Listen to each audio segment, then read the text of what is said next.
diencéfalo. El diencéfalo, como sabemos embriológicamente, se presenta a nivel de la quinta semana, cuando el prosencéfalo, que ya había aparecido en la semana 3, 2 semanas después, es decir, en la semana 5, el prosencéfalo se divide en telencéfalo y diencéfalo. Y lo estamos viendo acá, la localización del diencéfalo. Acá se puede ver cómo la vesícula número 1, el telencéfalo, va a rodear completamente al diencéfalo, vesícula número 2, a la cual la rodea completamente, se fusiona y forma prácticamente anatómicamente una sola unidad. La localización del diencéfalo, como vemos, está en la parte central del encéfalo en sí. Otra forma de describir el diencéfalo puede ser que el diencéfalo son las estructuras anatómicas, digamos, nerviosas, que están alrededor del tercer ventrículo, porque es el ventrículo de la vesícula número 2. ¿Okay? ¿Cuáles son los límites del diencéfalo? Para ello no valemos de un corte coronal o de charcot, un corte transversal o de fleshing, y también de un corte a nivel sagital. Entonces vamos a ver que el límite anterior está dado por una línea que une el agujero de Monro con el quiasma óptico. Y en cada uno de ellos le hemos puesto del mismo color. El límite posterior está dado también por una línea que va desde la comisura blanca posterior hasta lo que son los cuerpos maxilares. El límite superior está dado en este nivel, se puede ver en la parte media, está dado por el techo del tercer ventrículo. En el cosenco está formado por la tela coroidea, que no viene a ser sino un repliegue de la pía madre. Y lateralmente, este es en el centro, pero lateralmente el límite superior está dado por el piso de los ventrículos laterales. ¿Okay?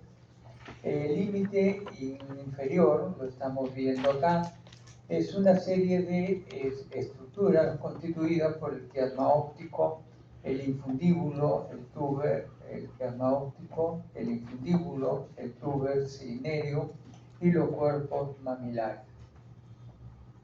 El límite lateral se puede ver en este corte y en este otro corte, que está constituido por la cara interna del brazo posterior de la cápsula interna y la cola del núcleo caudado.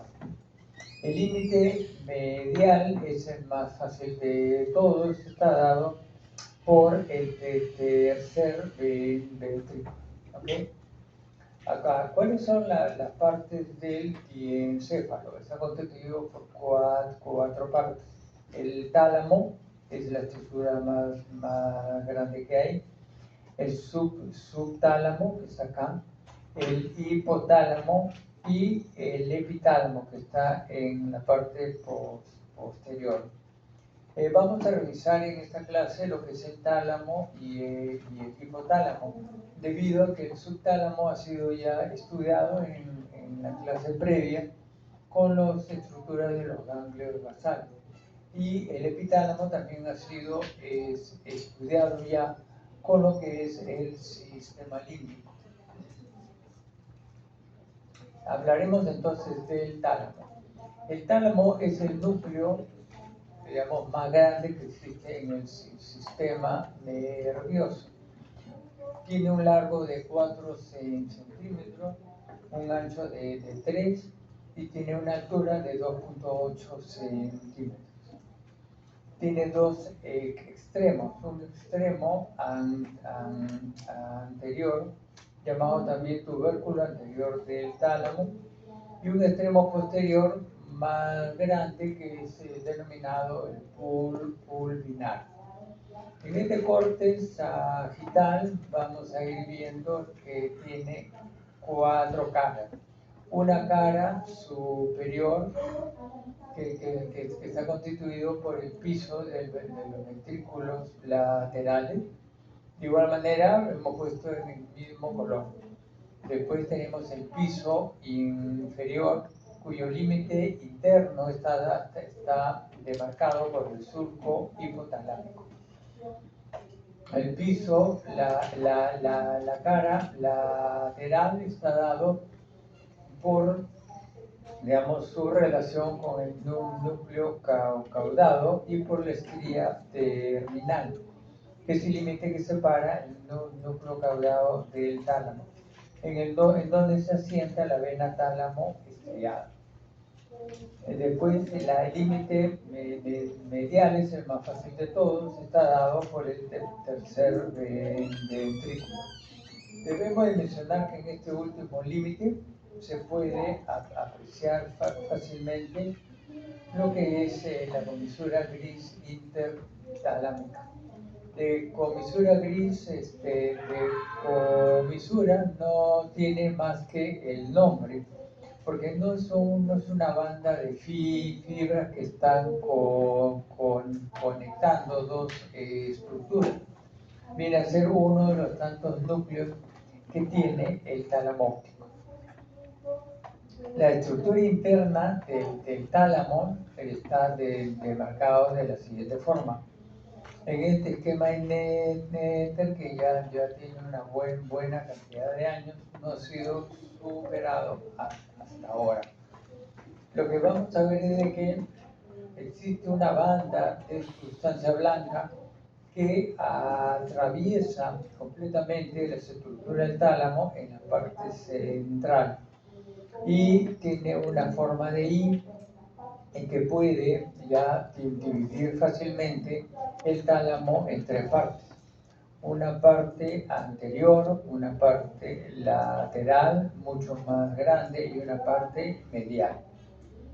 ¿Okay? Y por fuera de la parte lateral se encuentra la lámina medular externa. Entonces, gracias a estas dos estructuras se puede más o menos dividir los núcleos en subagrupación. Tenemos el grupo nuclear anterior, dado por el núcleo dorsal, medial y ventral. Tenemos el grupo nuclear medial, que está dado fundamentalmente por el núcleo dorso-mediano. Tenemos el grupo nuclear de la línea media, que se encuentra aquí. Está dado por diferentes núcleos de paraventricular, anterior y posterior, romboidal, núcleo de unión, que viene a ser pues lo que habíamos mencionado previamente, ¿no? El grupo nuclear lateral, que es el más grande de todos, está dado, se divide en dos partes. Un grupo nuclear ventrolateral y un grupo nuclear dorsolateral. En el primero de ellos vamos a ver el núcleo ventral anterior, hacia atrás el núcleo ventral lateral y finalmente el más posterior, el núcleo ventral posterior. Este último núcleo en sí, haciendo un corte coronal, se puede ver que se subdivide en dos partes: el núcleo ventral póstero lateral y el núcleo ventral póstero medial. El grupo nuclear dorso-lateral también tiene tres núcleos. De la parte anterior tenemos el dorsal lateral, el póstero lateral y finalmente el pulvinar. Ahora tenemos un grupo nuclear intralaminar, es decir, que están acá dentro de la lámina medular interna. El más importante es el centro mediano, pero también tenemos el paracentral, parafascicular y el central medial y central lateral. Tenemos también un grupo de cuerpos geniculados que están adosados al pulvinar, como lo es el cuerpo geniculado lateral y el cuerpo geniculado medial. Finalmente tenemos el núcleo reticular, que a manera de un casco está rodeando la parte externa del grupo nuclear lateral y separado del mismo por la lámina medular externa. Entonces vamos a ir revisando cada uno de ellos. El grupo nuclear anterior va a tener comunicación con el núcleo dorsomediano, con todo el grupo nuclear lateral, con el otro núcleo anterior del tálamo, va a tener relaciones recíprocas con el hipotálamo, específicamente principalmente con el cuerpo mamilar a través del fornix. Va a tener también vía de ida y vuelta con el cingulum por las fibras tálamo-corticales y corticotalámicas. Y también va a tener una relación con el hipocampo, pero de manera indirecta. Y esto se lleva a cabo gracias a través del circuito de Papez. Indirecta porque es a través del fornix que el hipotálamo se conecta con el grupo nuclear anterior y finalmente con las fibras mamilotalámicas se comunican con el tálamo.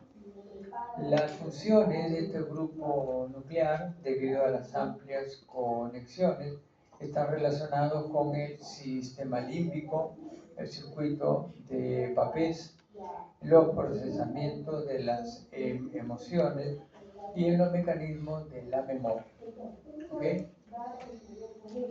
El grupo nuclear medial, estamos viendo que va a recibir información de la amígdala, de ida y vuelta con el hipotálamo, con el lóbulo prefrontal y también con el resto de los núcleos talámicos. De tal manera de que estas relaciones tan importantes va a ser que realice interacciones de diversas modalidades sensoriales.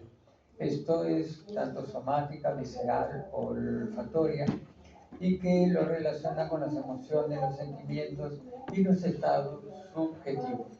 Este es un núcleo, el dorso mediano, muy estudiado por la psiquiatría. El otro es el grupo nuclear de la línea media, que, digamos, estructuralmente es muy similar a la formación reticular. Inclusive algunos investigadores hablan de que es una prolongación hacia el tálamo de la misma formación reticular del tronco cerebral, por lo que va a recibir información a partir de este punto. Por otra parte, también recibe información del sistema límbico y, aunque está poco desarrollado en el humano, la función está relacionada como de funciones de alerta y respuesta emocional rápida con fines de supervivencia y de defensa. ¿Okay? Tenemos el grupo nuclear lateral, que es el más grande de todos. Vamos a empezar a estudiar cada uno de ellos. El núcleo ventral anterior va a recibir información del globo pálido, de la sustancia negra, la parte compacta, y va a tener relación recíproca con las regiones premotoras, como el área 6 y 8. También va a tener relaciones recíprocas con el grupo nuclear de la intralaminar y también con el núcleo reticular. Entonces, en relación con todas estas relaciones, la función que va a tener es en el procesamiento de la información motora, porque esto pertenece a lo que son los ganglios basales, funcionalmente. Control esta piramidal del movimiento, lo cual vamos a ampliar en la penúltima clase. Y, por ejemplo, en la enfermedad de Parkinson se ve que la estimulación de este núcleo empeora el cuadro de Parkinson y su destrucción puede causar una mejoría del cuadro. El otro núcleo es el ventral lateral, este va a tener una relación muy importante con el cerebelo. Acá específicamente podemos empezar describiendo lo que se conoce como el neocerebelo. Y en este punto está el núcleo dentado. Entonces, este núcleo dentado va a mandar información que va a llegar al núcleo ventral lateral a través del núcleo rojo, con la fibra cerebelo, rubro, talámica. Pero en el núcleo rojo va a tener una conexión con la parte superior del mismo, con el neorrubro. ¿Okay? Por otra parte, lo que son ya los otros núcleos globosos emboliformes que pertenecen al paleo cerebelo. Esto lo vamos a ampliar en otra clase. Va a tener conexión con el ventral lateral de igual manera indirectamente a través de su conexión con el núcleo rojo, pero esta vez con la parte inferior del núcleo rojo, es decir, con el palio rubro. ¿Okay? Además, también recibe información del globo pálido y toda esta información procesada la va a proyectar por una parte a la región prefrontal, área 6, disculpen, premotora, como el área 6, el área motora 4, y también se va a proyectar hacia el área motora suplementaria.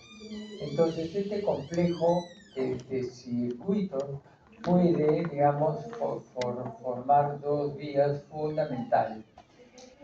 Considerando el núcleo ventral lateral, se divide funcionalmente en dos partes, una parte posterior y una parte anterior. La parte anterior funcionaría con el globo pálido y se proyectaría la corteza motora suplementaria. Y la parte posterior tendría conexiones con el cerebelo y se proyectaría la corteza premotora. De tal manera que, de acuerdo a esto, las funciones que se desprenden son, a nivel del cerebelo, regulación y coordinación del movimiento, y con el globo pálido con el asa motora de los ganglios basales. Algo que ya hemos estudiado en una clase previa, activando el asa motora directa para activar el movimiento y activando el asa motora indirecta para la detención del movimiento. ¿Okay? El grupo, tenemos ahora el núcleo ventral posterior, como hemos explicado, se subdivide en dos partes, ventral postero lateral y ventral postero medial. Entonces, este núcleo en sí, estos dos tienen una distribución de la sensibilidad del cuerpo de manera somatotópica. De esta manera que el núcleo ventral posterolateral va a recibir información sensitiva de todo el cuerpo y del cuello, y el ventral posteromedial de la cabeza. ¿Okay? Ahora, funcionalmente, estos dos núcleos en sí pueden dividirse en tres partes. Una parte anterior, una parte media y una parte posterior. Y desde el punto de vista funcional tiene importancia esto, porque el núcleo anterior es para la sensibilidad propioceptiva, es decir, para la sinestesia, en este caso propioceptiva consciente. La del centro es para el tacto, y la parte posterior para la nocicepción, es decir, para el dolor. Entonces, analizando, en este caso vamos a ver, por ejemplo, que el hemicuerpo izquierdo, la sensibilidad del hemicuerpo izquierdo va a ser vehiculizado con los fascículos de Bowley-Burdash, y el cual a nivel del tronco cerebral cambia el nombre como el disco medio, llegando finalmente al núcleo ventral posterolateral. Y a través de la vía espinotalámica ventral y lateral, que cambia el nombre, a nivel del tronco, como el menisco espinal también llega. Esto lo vamos a ampliar en la última clase. ¿Okay? pero adelantando fascículos de Golgi-Burdach van a llevar sensibilidad proprioceptiva consciente. El espino talámico ventral y lateral va a estar llevando lo que es la nocicepción, la sensibilidad térmica y el tacto grosero. Otra vía interesante es la vía del fascículo espino-tectal. Una vez que ha procesado la información, esta se dirige hacia las áreas 312, que es el giro central, y va a distribuir la información de la sensibilidad de manera somatotópica, específicamente en un homúnculo sensitivo que se encuentra en este nivel. Con respecto a la sensibilidad de la cara, en este caso estamos representando la hemicara izquierda, el núcleo trigeminal espinal participa con el núcleo trigeminal principal y a través del menisco trigeminal llega al núcleo ventral posteromediano. Y de aquí entonces se proyecta lo que es también el área 312, pero a lo que corresponde a la región de la cara. ¿Okay?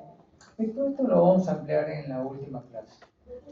También se agrega para esta región el núcleo gustativo a través del fascículo solitario, el menisco gustativo, a este núcleo en sí, y desde aquí se proyecta hacia las áreas primarias gustativas del cerebro, que es el opérculo frontoparietal y la ínsula anterior. Entonces, de todo esto que hemos explicado, las funciones están relacionadas ¿con qué?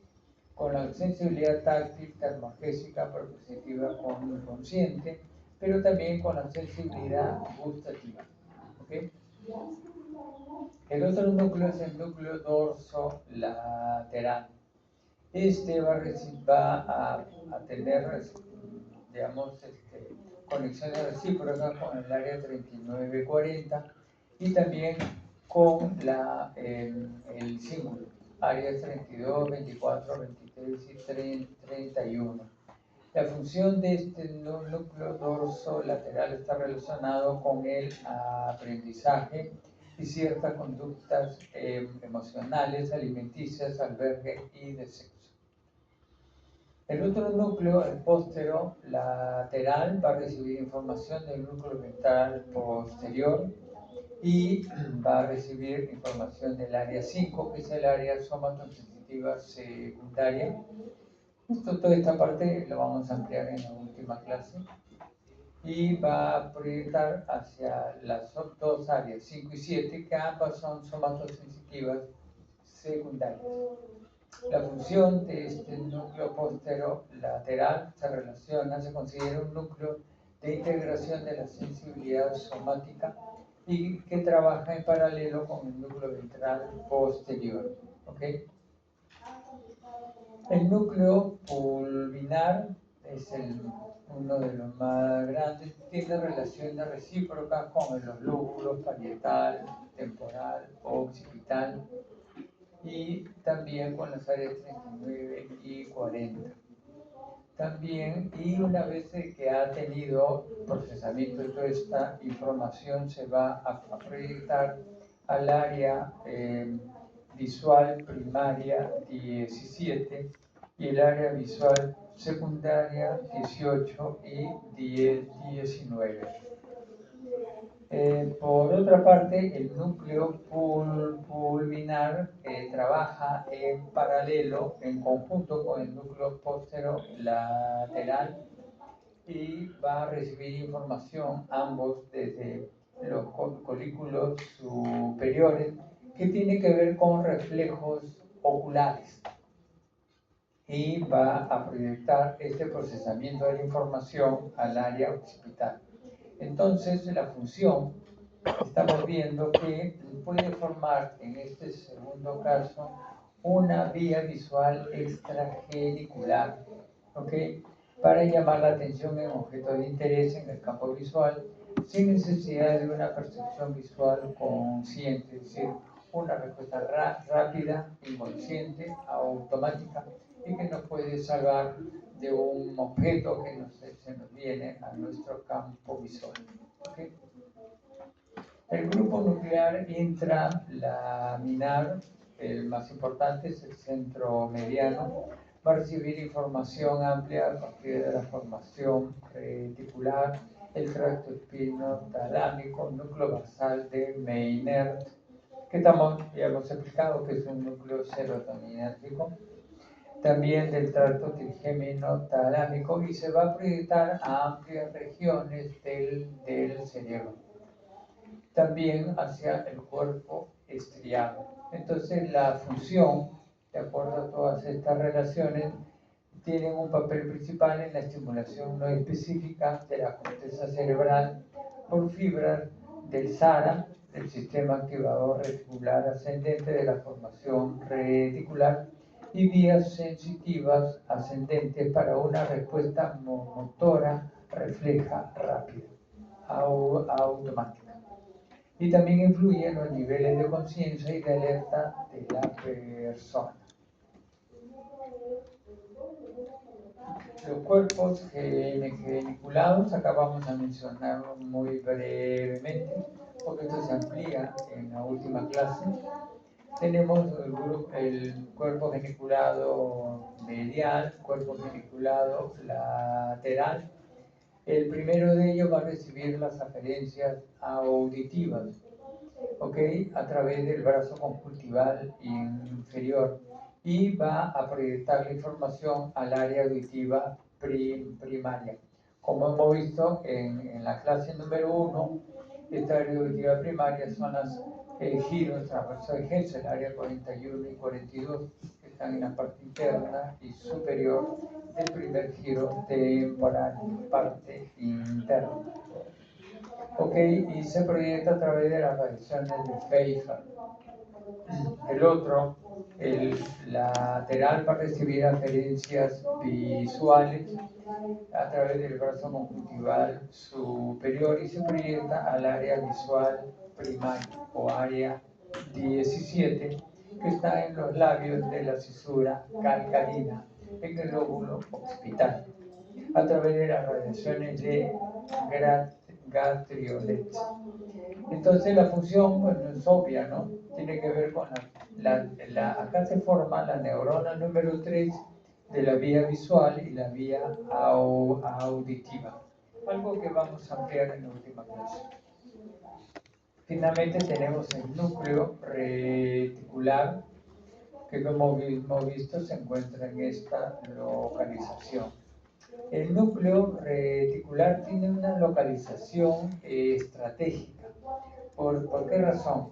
Porque estas células del núcleo reticular, que son GABAérgicas y inhibitorias, van a tener una importancia tal de que toda la comunicación que vaya de las fibras tálamo-corticales, ya sea de los núcleos talámicos específicos como el núcleo anterior, ventral lateral, ventral posteromedial, ventral posterolateral, cuerpo geniculado lateral, cuerpo geniculado medial, todos estos núcleos talámicos en su proyección tálamo-cortical, cuando van a llevar esta información a la corteza, inmediatamente van a pasar la información también al núcleo reticular del tálamo.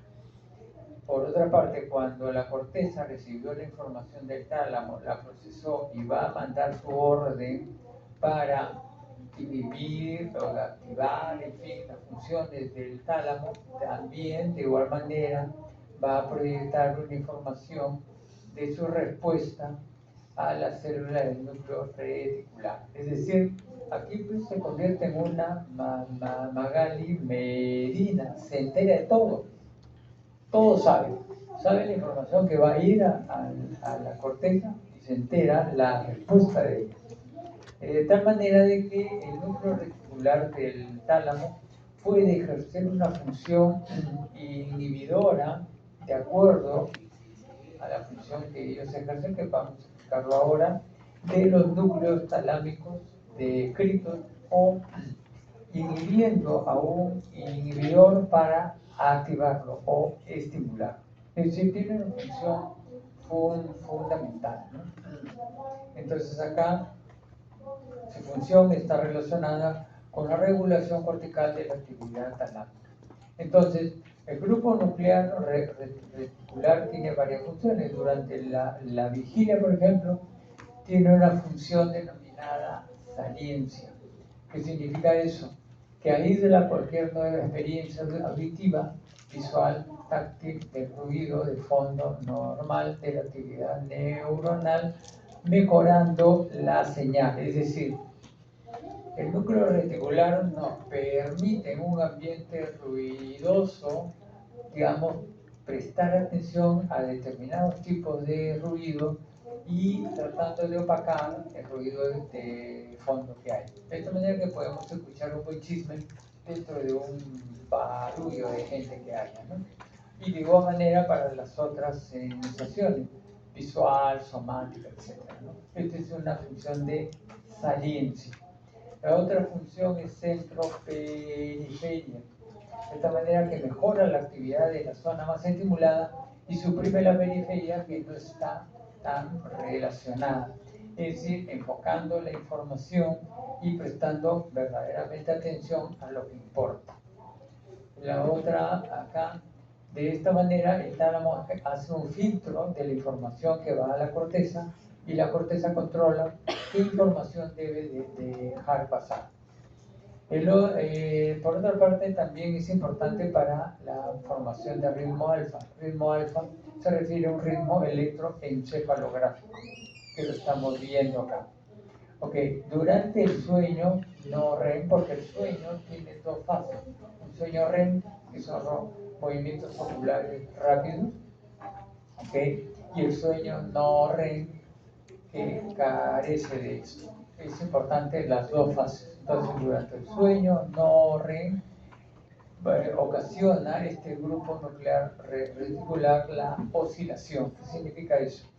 Que todas las neuronas del tálamo y la corteza emiten potenciales de acción de manera rítmica y sincrónica. Es decir, hay periodos en los cuales durante el sueño no REM toda la corteza cerebral se activa como una ola y en un momento dado se desactiva, todas en conjunto, se activa, se desactiva. Así como en un estadio, en un partido de fútbol, se forman esas olas, de igual manera pasa acá. De tal manera que puede hacerse que el tálamo y la corteza entran en un estado de mutua y rítmica activación e inhibición. Pero ¿quién hace eso? El núcleo reticular del tálamo. De tal manera que este circuito de activación es seguido, se activa el núcleo reticular, se activa la corteza y después pasa un periodo de inhibición, formando el denominado ritmo de delta, de tal manera que acá se activa, se desactiva la corteza, se activa, se desactiva, se activa, se desactiva, etcétera, etcétera, etcétera. De esta manera de que el cerebro puede grabar la información, el cerebro graba, el hipotálamo graba la información aprendida durante el día. Entonces es un mecanismo muy importante para la consolidación de la memoria. Y el tiempo que lo hace es muchísimo más rápido, unas 40, 50 veces más rápida en tiempo que lo que se hace normalmente cuando estamos despiertos. ¿Ok? Como le dije, activación, desactivación, activación, inhibición, activación, inhibición, etc. Es así como funciona. Ahora tenemos la clasificación de los núcleos del tálamo. Tenemos núcleos específicos de relevo, que están todos estos núcleos que están acá. Núcleos de asociación, están estos otros. Núcleos no específicos, como están acá. Otra forma de dividir a los núcleos es por filogenéticamente. El arquitálamo está dado está por estos núcleos que están acá, el paleotálamo por estos otros y el neotálamo por estos otros. ¿Ok? Debemos de ver de que la conexión tálamo-cortical es a través de las radiaciones talámicas, que la estamos viendo acá. Tenemos una radiación anterior, una superior, una posterior y una inferior. La anterior va hacia la corteza prefrontal, circunvolución del cíngulo, la superior a la corteza premotora, motora y somatosensitiva, la posterior a la región posterior del lóbulo parietal y temporal y el lóbulo occipital, y la inferior a la región anterior del lóbulo temporal y la corteza orbital. ¿Ok, jóvenes? El tálamo participa en unos circuitos importantes, como son el circuito tálamo-córtico talámico, que ya hemos explicado la función de oscilación. Tenemos digamos, el circuito de cerebelo rubro tálamo-córtico ponto cerebelosa, que lo vamos a ampliar en la clase de cerebelo. Tenemos la vía, el circuito córtico estriado pálido tálamo cortical, que ya lo hemos estudiado en la clase de ganglio basal. Ok, jóvenes, vamos a ver.